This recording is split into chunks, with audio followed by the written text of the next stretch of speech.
सभी को जय श्री कृष्ण। हमारे YouTube चैनल भक्ति मार्ग पर आप सभी का हार्दिक स्वागत है। आज द्वितीय दिवस की कथा का पार्ट 2 आप लोग श्रवण करेंगे। हमारे इस भक्ति मार्ग चैनल को ज़्यादा से ज़्यादा सब्सक्राइब करें और लाइक करें और बेल आइकॉन को दबा करके इसको आगे बढ़ाएं, शेयर करें।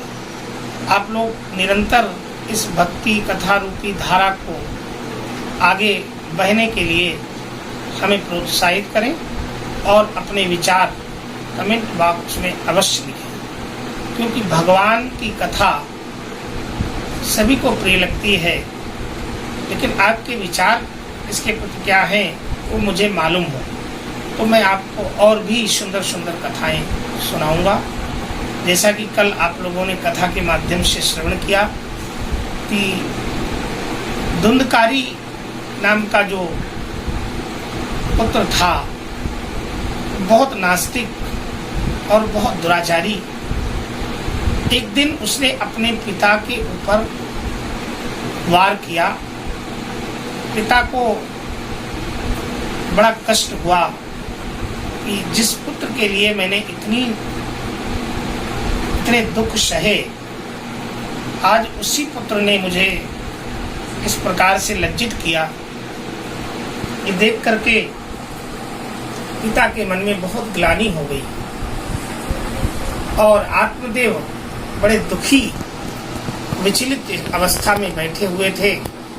उसी समय गोकर्ण जो उनके द्वितीय पुत्र थे, जो गाय से उत्पन्न हुए थे,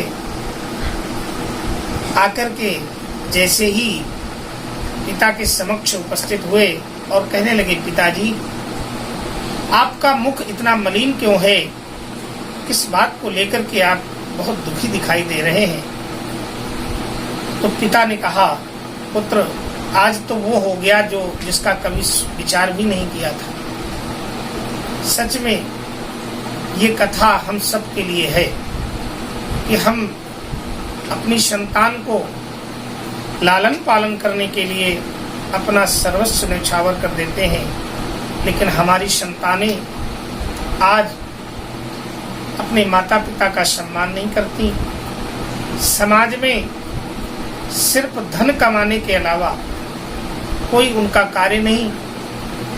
शिक्षा भी जो मिल रही है वो ऐसी शिक्षा है, सिर्फ धनोपार्जन की शिक्षा है। संस्कार तो मानो सब नष्ट हो गए हैं। इसलिए आज आत्मदेव ग्लानि से भरे बैठे हैं। पुत्र गोकर्ण ने कहा कि पिताजी, इस संसार में जो कुछ आप देख रहे हैं, ये जो शरीर है, इस शरीर भी तो अपना नहीं है। इसलिए किसी से आप सुख की कामना करें, ये तो व्यर्थ ही है। ये देह क्या है? इस श्लोक के माध्यम से आज गोकर्ण ने पिता को बताया सुंदर ज्ञान। देहे स्थिमांशुरुदुरे विमतिर्जमात्मं जाया सुतादिषु सदा ममता विमुञ्च पश्यानिशं जगदिदं क्षणभङ्गनिष्ठम् वैराग्यराग रसिको विभक्ति निष्ठा। कहते हैं ये देह जो है, इसमें रक्त है, मांस है, मज्जा है, हड्डियां हैं और रक्त भरा हुआ है। इस संसार में स्त्री, पुत्र, परिवार, समाज, ये कोई अपना नहीं। ये शरीर भी अपना नहीं है। इसलिए इससे मोह करना ये मूर्खतापूर्ण है। इसलिए हे पिताजी, जो समझदार हैं तो भगवान के भक्त बन करके इस संसार से वैराग्य युक्त होकर के अपने जीवन को मुक्त कर लेते हैं। उसी प्रकार से जैसे कमल का पुष्प किसी जल में उत्पन्न तो होता है, उसकी जड़ तो कीचड़ में होती है, लेकिन वो पुष्प जो है जल के ऊपर हो जाता है। ऐसे ही हमें अपने संसार में इस माया मोह से विरक्त हो जाना चाहिए। और कहता है कि धर्मं भजस्व सततं तजलोक धर्मान् सेवस्य साधु पुरुषान् विनिकाम तृष्णाम् अन्यस्त दोष गुण चिंतनमाशु मुक्त्वा सेवा कथा रसमहो नितरां पिबत्वम्। पिताजी, अब तो आप धर्म को ही भजो, इस संसार के मोह को छोड़ करके वैराग्य को धारण कर लो और वन में चले जाओ, इस मोह माया को छोड़ दो, तभी तो आपका कल्याण हो सकता है, अन्यथा इस मोह माया में पड़कर आपका जीवन व्यर्थ में चला जाएगा। इस प्रकार से गोकर्ण ने बहुत सुंदर पिताजी को ज्ञान दिया है, और पुत्र वही है जो अपने पिता को किसी कष्ट से निवारण कर ले, इस भवसागर से मुक्त कर दे। ये संसार के भवसागर से गोकर्ण ने आज सचमुच में ब्राह्मण देवता की रक्षा की है, अपने पिता की रक्षा की है। ये संक्षिप्त जय श्री राधे। इस प्रकार से आज पिता को बहुत सुंदर ज्ञान दिया गोकर्ण ने। पिता तो वन में चले गए और गोकर्ण यात्रा पर चले गए। इधर धुंधकारी नाम का जो इनका पुत्र था, इसने 5 वैश्याओं को घर में रख लिया, और घर में रख करके ये यहाँ पर पापाचार में लिप्त हो गया। समय व्यतीत होने लगा, और एक दिन उन वैश्याओं ने ही मिलकर के धुंधकारी का वध कर दिया। अब जब धुंधकारी का वध हो गया, मर गया ये, तो युवावस्था में जब मृत्यु हुई, और इस प्रकार से अकाल मृत्यु होने से ये प्रेत हो गया। इधर गोकर्ण यात्रा में काफी समय के पश्चात जब यात्रा से लौट करके आए, तो विचार किया चलो गांव पर चलते हैं और माता पिता के दर्शन करते हैं। लेकिन जब वहां पर आए तो अपनी जन्मभूमि में आकर के देखा, जहां उनका भवन था वो मकान तो बिल्कुल गिर चुका है, और वहां पर जंगल जैसा है। लेकिन गोकर्ण वहां आकर के विश्राम करते हैं। रात्रि के समय शयन कर रहे थे, उसी समय ऐसा लगा मानो कोई काला पुरुष सामने आकर के खड़ा हुआ और रो रहा है। कौन है आप? गोकर्ण ने जब पूछा तो धुंधकारी हाथ जोड़ करके बोला, भैया मैं तुम्हारा भाई धुंधकारी हूँ। अरे धुंधकारी, तुम इस गति में? तब धुंधकारी ने कहा कि भैया मेरी दुर्गति हो गई है, मैं प्रेत योनि में चला गया हूँ, मैंने बहुत पाप किए हैं, उसका परिणाम ये हुआ है, इसलिए अब मेरी रक्षा करो, मुझे इस प्रेत योनि से मुक्त करा दो। तो गोकर्ण ने सोचा क्या किया जाए।